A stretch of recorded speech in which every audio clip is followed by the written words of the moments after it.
তোমরা ম্যাজিশিয়ানকে ভালো করে লক্ষ্য করো, দেখো সে কী করছে। দেখো হাতে মোবাইলটিকে নিয়ে এসে একটি ডিম বের করে, ডিমটাকে সে ম্যাজিকের মাধ্যমে একটি বাষ্পে পরিণত করে এবং সেখান থেকে টিকটিকি ফুটিয়ে দেয়, বাচ্চা ফুটিয়ে দেয়। সেটা মেয়েটি হাতে তুলে দেয় এবং মেয়েটি সেটি ভয় পায়, মেয়েটি দেখে অবাক হয়ে যায় কী করে সম্ভব।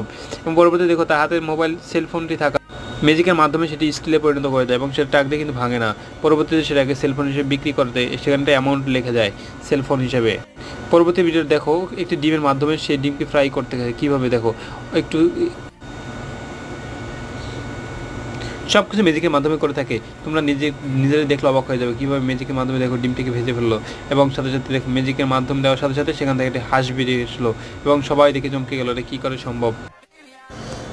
তোমাদের যদি ভিডিওগুলো যদি ভালো লাগে অবশ্যই তোমরা চ্যানেলটিকে সাবস্ক্রাইব করে দেবে এবং শেয়ার করে দেবে এবং শেয়ার করে সকলকে পাশে থাকার সুযোগ করে দেবে।